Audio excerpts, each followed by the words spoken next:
जय हिंद। आप सभी को शिक्षक दिवस की ढेर सारी शुभकामनाएं।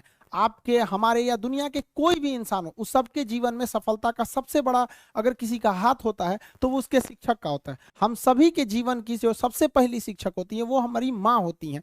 वो हमें ही सबसे पहले अक्षर ज्ञान वगैरह सिखाती है। सबके सफलताओं में शिक्षक का, अलग अलग शिक्षकों का हाथ होता है। वो नर्सरी से लेके हमें पूरे हायर एजुकेशन तक पढ़ाते हैं। आज के दिन हम अपने सभी शिक्षकों को हाथ जोड़कर नमन करते हैं, जिन्होंने हमको इतना पढ़ाया लिखाया, जो आज हमको काबिल बनाया। उन सभी शिक्षकों को हमको कहते हैं। बहुत सारे शिक्षक हमारे बीच हैं और हमारे बहुत सारे शिक्षक अब इस दुनिया में नहीं है। भगवान उन्हें स्वर्ग से भी ऊपर बैकुंठ धाम में स्थान दे, जिन्होंने बहुत ही लगन से, मेहनत से पढ़ाया था।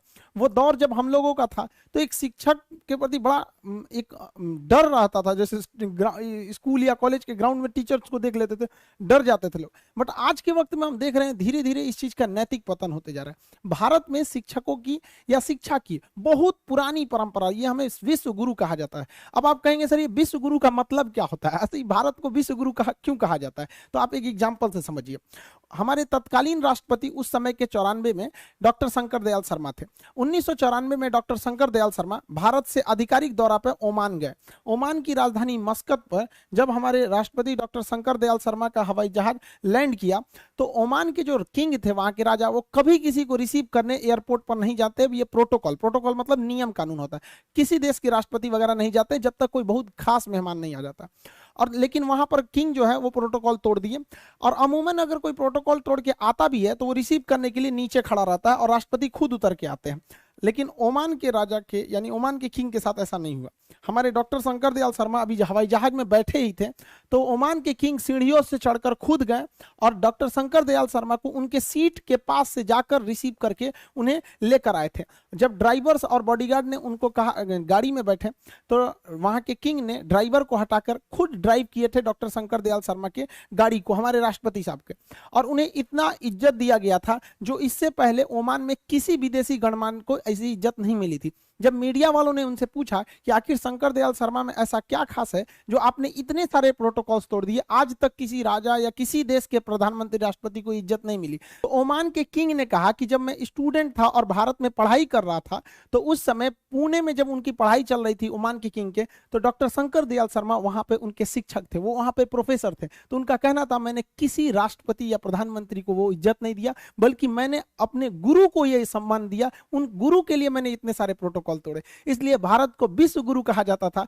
प्राचीन काल से आज तक बहुत सारे लोग भारत में आते हैं, शिक्षा लेकर और बड़े बड़े पोस्ट पर पहुंचे हैं। उसके बाद से अभी तक कई सारे राष्ट्रपति, प्रधानमंत्री अलग अलग देशों के ओमान में गए, लेकिन उन्हें जो प्रोटोकॉल के तहत ही एक सम्मान मिला, वो सम्मान आज तक किसी को ओमान के किंग द्वारा नहीं मिला जो हमारे शंकर दयाल शर्मा जी को मिला था। हमारे शिक्षक हमको एक टीचर के साथ साथ एक दोस्त, एक गार्जियन की भी भूमिका में रहे। हमारा लाइफ का सपना था कि हम फौज में जाएं। हमने एग्जाम भी दिए थे, एनडीए वगैरह कई सारे डिफेंस के दिए, लेकिन मेरे साथ एक गड़बड़ी था कि मेरा हाथ टेढ़ा था, ये एंगल वगैरह बहुत ज्यादा मेरा हाथ टेढ़ा है, तो मेडिकली अनफिट होने की वजह से हमारा फाइनली सिलेक्शन नहीं हो सकता था।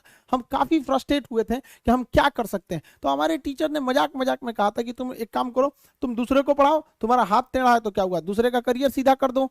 टीचर्स ने हर वक्त में मोटिवेशन किया, चाहे कहीं पे भी, स्कूलिंग लाइफ में कभी मार्क्स खराब आ जाना, कभी इस सब में, तो टीचर्स हमेशा सपोर्ट में किए। एक बार हमको याद है कि ग्रेजुएशन में बीएससी में थे हम, मेरे मार्क्स बहुत ही खराब थे, ग्रेजुएशन 49% था। इतना कम बहुत खराब होता है, ये तो एक नॉर्मल से भी लड़कों का भी इससे ज्यादा ही आता है।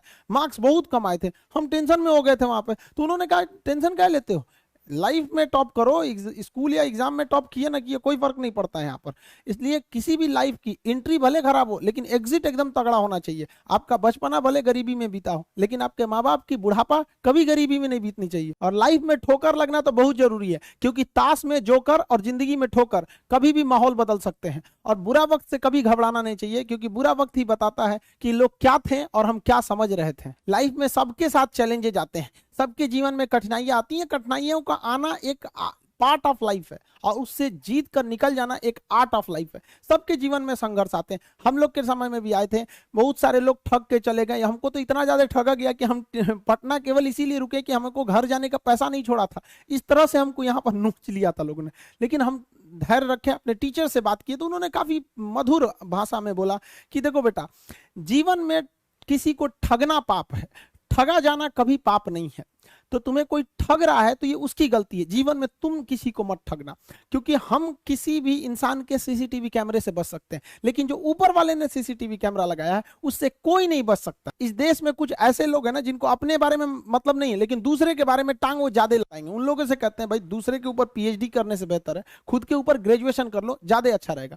हमको एक बार 22 मई को रिपोर्ट ऑन खान सर पूरा ट्विटर पे ट्रेंड कर दिया, सर आप लोगों ने देखा होगा, अजीब सा माहौल बना दिया उन लोगों ने। कीजिएगा, वक्त जब बिगड़ता है तो गूंगे भी बुराई करने लगते हैं, जब लोग बराबरी नहीं कर पाते तो पैरों के नीचे खुदाई करने लगते हैं, लेकिन ऐसे लोग ज्यादा देर तक टिकते नहीं हैं, सारे लोग खत्म हो जाते हैं। वैसे भी जब इस कंट्रोवर्सी चल रही थी मेरे पे, तो सारे स्टूडेंट ने, सारे शिक्षक, अलग अलग फील्ड के, कुछ डॉक्टर्स, वकील, मतलब इवन जो लोग एजुकेशन से डायरेक्ट नहीं जुड़े हैं, इनडायरेक्टली जुड़े हैं, उन लोगों ने भी बहुत सपोर्ट किया। आप सभी लोग का आज के दिन बहुत बहुत धन्यवाद करते हैं, ताकि आप लोगों ने बहुत ज्यादा सपोर्ट दिखाया।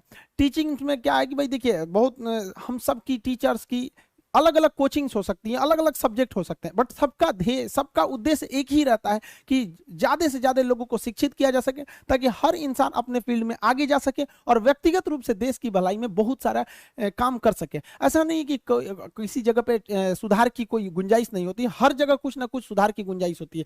टीचिंग फील्ड में भी हमने एक चीज को देखा है कि मतलब टीचिंग में एक टीचर दूसरे टीचर, कुछ ऐसे नहीं, ऐसे 2-4% टीचिंग्स में देखे होंगे कि किसी दूसरे टीचर की बुराई करना, या वो ऐसा पढ़ा रहे हैं, ऐसा नहीं करना चाहिए किसी भी टीचर को, क्योंकि उसे इंडिविजुअल सोचना चाहिए कि इससे अगर वो किसी एक टीचर्स की बुराई कर रहा है तो इससे वो इंडिविजुअल नहीं रह जाता, फिर एक कैटेगरी। जब आप टीचर बोलते हैं तो एक समुदाय को वो दर्शाता है, तो ऐसा नहीं होना चाहिए। दूसरी, टीचर्स में आज के वक्त में क्या है कि वही पुराना स्टाइल है कि भाई किताब खोलें और पढ़ाने लगे, तो ये गलत है तरीका। टीचर्स के अंदर खुद सोचना चाहिए कि अगर वो लोग, कोई भी टीचर हो दुनिया में, कोई भी, अगर खुद से किताब सामने रखेगा तो एक सामने पढ़ने वाले स्टूडेंट का मोरल गिर जाएगा कि भाई टीचर्स ने खुद ही खुद किताब खोल रखा। हम लोग जब पढ़ते थे तो एक चीज हम लोग के मन में एक चीज जरूर घूमता था, यार सर को इतना याद कैसे रहता है, क्योंकि हम लोग के टीचर ने कभी किताब नहीं खोला। वो अलग बात है कि आप कोई न्यूमेरिकल सॉल्व करा रहे हैं या कुछ भरवा रहे हैं तो वो एक मजबूरी है, बट जब समझाने का वक्त हो, एक फ्लो का वक्त हो, तो उसमें नहीं रखना चाहिए। ये सही नहीं है, क्योंकि इससे स्टूडेंट्स का क्या होता है, मोरल डाउन होता है। और स्टूडेंट्स लोग को भी कहते हैं कि भाई आपको क्या है कि एक टीचर का लेवल ऊपर होता है, स्टूडेंट का नीचे। अगर टीचर इस लेवल पे पढ़ाने लगे तो स्टूडेंट को समझ में नहीं आएगा, और स्टूडेंट एकदम नीचे रहेगा तो उसे भी समझ में नहीं आएगा। तो टीचर्स को क्या है कि अपनी भाषा वगैरह सरल करके थोड़ा स्टैंडर्ड नीचे लाना है लेवल को, और स्टूडेंट्स को घर पे थोड़ा एक्स्ट्रा मेहनत करके बराबर आना है, तब दोनों में अच्छे से समझ में आएगा। बट यहाँ स्टूडेंट्स को लगता है कि डर नाम का चीज नहीं है। गार्जियन को भी कहते हैं कि भाई आप अपने बच्चों को जी जान से मोहब्बत कीजिए, बट उस पर उस तरह से नजर रखिए जैसे दुश्मनों पर नजर रखते हैं, वरना वो बिगड़ेगा। समय, दोबारा समय नहीं देता है किसी के पास में। लड़का को फ्रस्ट्रेट होता है तो एक बार अपना टाइम टेबल बनाएगा, सुधारेगा, भाई इतना ऐसा टाइम टेबल बनाओ जो दिल में रहता हो। और बहुत से लड़कों को देखते हैं कि सुबह 4 बजे उठते हैं, हमने अपनी लाइफ में कभी 4 बजे नहीं उठेंगे तो पूरा दिन डिस्टर्ब रहेगा। आप जिस समय कंफर्टेबल है उस समय उठिए, लेकिन हाँ एक बात जरूर याद रखिएगा, जितना जल्दी उठेंगे उतना ज्यादा आपके पास वर्क टाइम ज्यादा रहेगा। अब देर से सो के उठेंगे तो आप एक अच्छा सा वर्किंग टाइम को गंवा चुके रहेंगे। तो एटलीस्ट कोशिश कीजिए कि भाई बहुत से बहुत तो 6-7 के बीच में उठ ही जाइए, और पहले उठते हैं तो ये अच्छी बात है, लेकिन ऐसा नहीं है कि जो पहले नहीं उठते हैं उनके लिए बहुत गलत बात।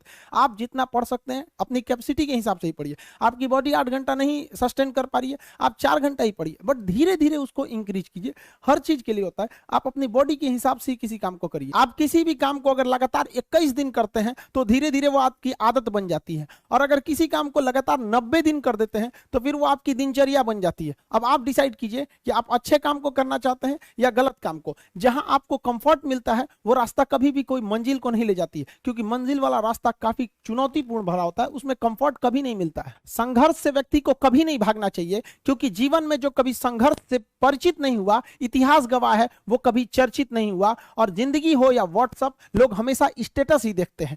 जीवन में संघर्ष का आना बहुत जरूरी है, क्योंकि फूलों की हिफाजत कांटे ही करते हैं, माली तो बहुत बाद में आता है। और रिकॉर्ड वो तोड़ते हैं जिनके रगों में खून नहीं बल्कि लक्ष्य पाने के लिए जुनून दौड़ता हो। याद रखिएगा, जिस समय आपका किस्मत साथ न दे, समझ जाइएगा कि आपकी मेहनत आपका साथ देगी। किस्मत एक लिफ्ट की तरह होती है, कभी भी धोखा दे सकती है, लेकिन जो मेहनत होती है वो सीढ़ियों की तरह होती है। चढ़ने में तो थकान देगी, लेकिन कभी आपका साथ नहीं छोड़ेगी, आपको अपने मंजिल तक पहुंचाएगी। और बुलंदी पे चढ़ने के बाद आपको घमंड नहीं बल्कि एक सुकून मिलेगा कि मेहनत जरूर किए लेकिन अपनी मंजिल तक जरूर पहुंचे। स्टूडेंट लाइफ की सबसे बड़ी खराबी किसी चीज को कल पे टाल देना। आज टीचर्स ने पढ़ाया, कल रिवाइज करेंगे, आज लिखे, कल इसको सॉल्व करेंगे।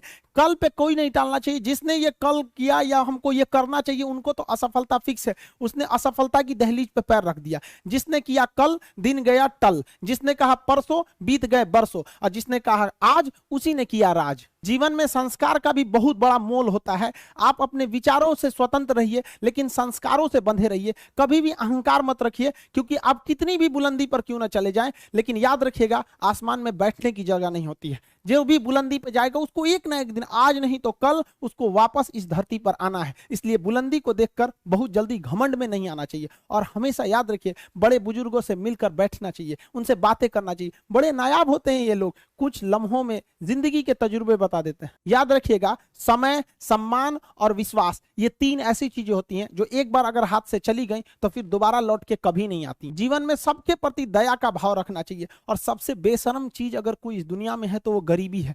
कमबख्त उम्र का भी ख्याल नहीं रखती है, और किसी के वक्त का मजाक मत उड़ाइएगा जनाब, ये वक्त है सबके चेहरे याद रखता है। सबके प्रति दया और आदर की भावना रखिएगा। कभी जानवर मिले तो उनके लिए भी 2 रोटी निकाल लीजिएगा, क्योंकि जनाब इन्हें नहीं पता है कि खाने के लिए पैसे देने पड़ते हैं। हम सब टीचर्स डे मनाते हैं, मदर डे, फादर डे, कई सारे डे को मनाते हैं। काश एक रोटी डे होता कि कम से कम उस दिन तो देश के गरीबों को भरपेट खाना मिल सकता था। ये जिंदगी है, इसे सीखना बड़ा मुश्किल होता है, क्योंकि जब तक ये समझ में आती है ये आधी खत्म हो चुकी रहती है। इस जिंदगी में आप चाहेंगे कुछ, मिलेगा कुछ, बनना कुछ और रहेगा। बहुत ही ज्यादा अनसर्टेनिटी होती है इस जिंदगी में। हर कदम पर हमें कुछ ठोकरें लगती हैं और हमें कुछ ना कुछ सीखने को मिलता है। अगर बात करेंगे इस साल की, तो टीचर ऑफ द ईयर, इस बार टीचर ऑफ द ईयर कहेंगे तो कोविड-19 को कहेंगे, क्योंकि इसने बहुत अच्छों को सिखा दिया कि वो क्या थे। चंद गज 2 गज जमीन में दफनाया गया उसे, जो करोड़ों का मालिक हुआ करता था।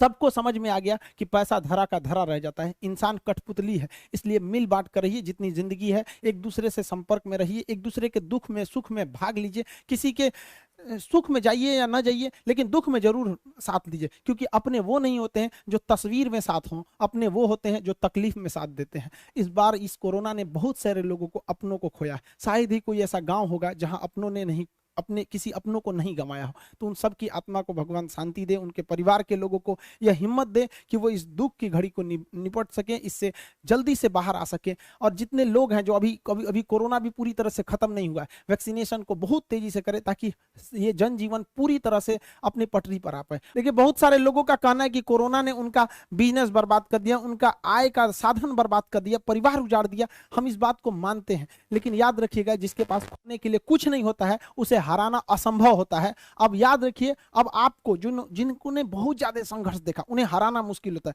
क्योंकि झूला अगर बहुत पीछे जाता है तो याद रखिएगा वो बहुत आगे का भी सफर करता है। इसलिए जिंदगी से संघर्ष से सीखना रहना चाहिए, भागना नहीं चाहिए। आप सब देश के किसी भी कोने में रहे, हमेशा एक दूसरे का साथ दे, अपने गुरु का हाथ पकड़ के चले। जीवन में किसी के पैर पकड़ने की जरूरत नहीं पड़ेगी। देश के सारे स्टूडेंट्स को मेरे दिल से ढेर सारी शुभकामनाएं। उन्हें जल्दी से जल्दी भगवान सफल करें, और अपने माँ बाप का सपना लेकर, वो जिस सपने को लेकर वो आगे बढ़े, जल्दी से जल्दी वो सपना पूरा करें, ताकि माँ बाप का भी सीना गर्व से चौड़ा हो सके। हम लोग अब रेगुलर क्लास करते रहेंगे, मंडे से हर एक क्लास अपने टाइम पर लाइव चलते रहेगा। मिलेंगे नेक्स्ट क्लास में।